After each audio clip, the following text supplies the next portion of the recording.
تو یہ رب کے بندے ہیں نا، ذرا سوچ دیکھو، معیار دیکھو۔ فرمانے لگے مجھے پتہ ہے،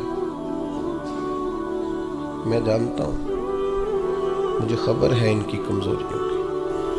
تو حضور پھر آپ کو پتہ ہے کہ یہ دکھانے کے لیے کچھ دن نفل پڑھتے ہیں اور بعد میں چھوڑ جاتے ہیں تاکہ آپ سے وہ انعام لے لیں، آزاد ہو جائیں؟ فرمایا مجھے پتہ ہے۔ تو حضور پھر فرمایا رب کے نام پہ دھوکہ دیتے ہیں نا، ہم تیار ہیں دھوکہ کھانے کے لیے۔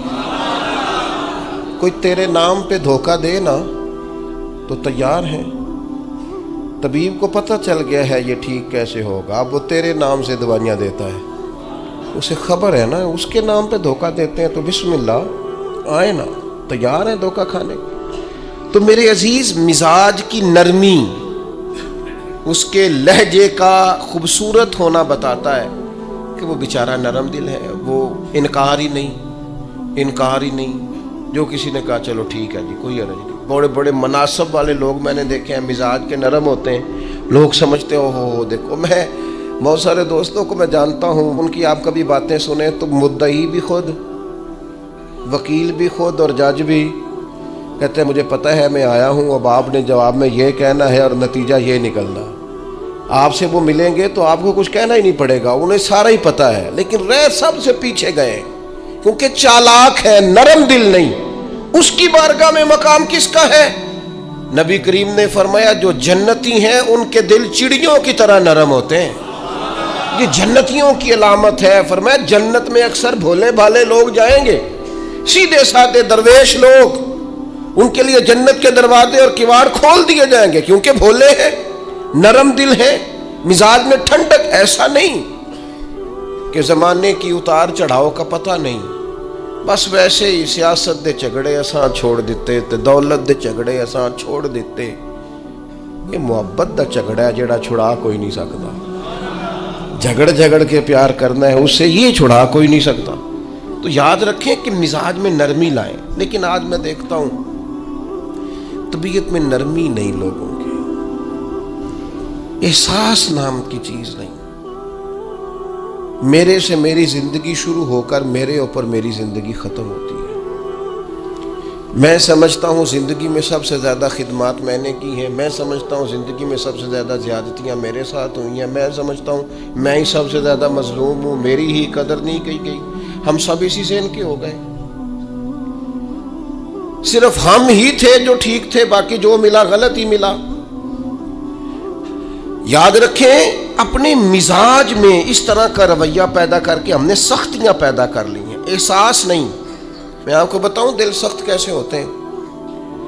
نبی پاک صلی اللہ تعالی علیہ وسلم نے فرمایا زیادہ نہ ہنسا کرو،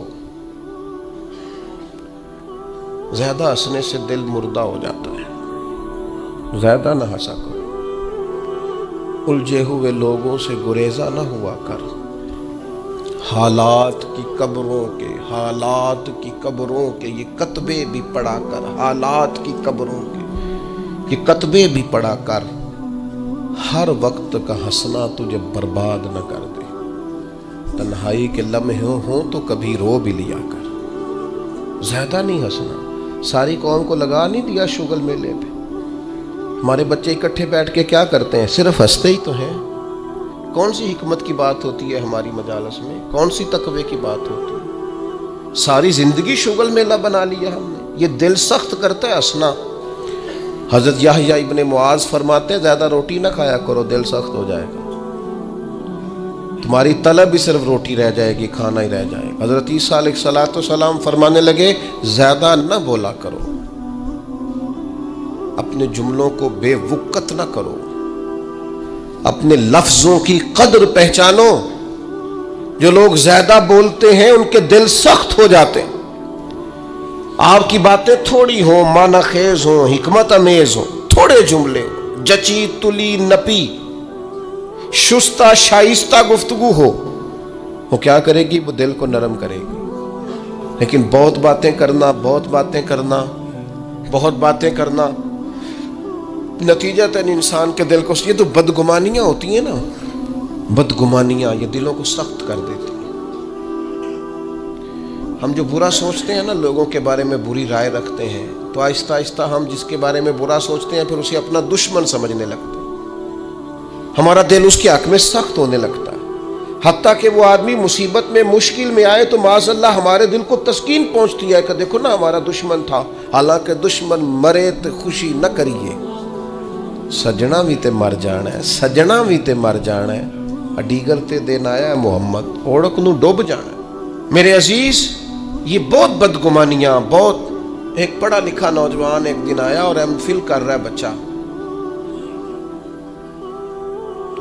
وہ اماں نے باتیں اس طرح کی بتائی ہیں کہ وہ سارا ماحول ہی گڑبڑ کر دیا۔ وہ کہنے لگی جادو کرا کرا کے، تویز کرا کرا کے ہماری چچی نے اور ہماری فلاں نے اور ہمارے فلاں نے ہمیں آگے بڑھنے ہی نہیں دیا۔ پڑھا لکھا نوجوان ہے اور وہ یہیں تک الجھا ہوا ہے۔ کیا مذاق کرتے ہیں آپ؟ اس طرح بھی ہوتا ہے، اس طرح بھی قوم میں۔ اور وہ بیچارہ، یعنی چچی کو دشمن تھوڑی نہ ہوتی، چچا باپ کی جگہ ہوتا ہے، لیکن اس کا لہجہ اتنا غلط تھا اپنی چچی کے حق میں کہ وہ اس طرح کے پڑھے لکھے نوجوانوں کو یہ جملے زیب نہیں دیتے۔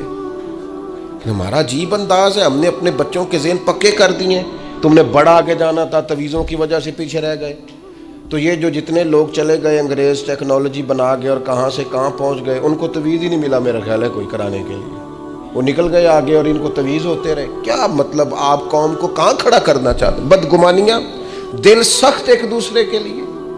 مہربانی کریں ذرا تھوڑا سا واپس آئیں اپنی اصل زندگی میں، جو اسلام نے سکھایا ہے اس پر غور کریں۔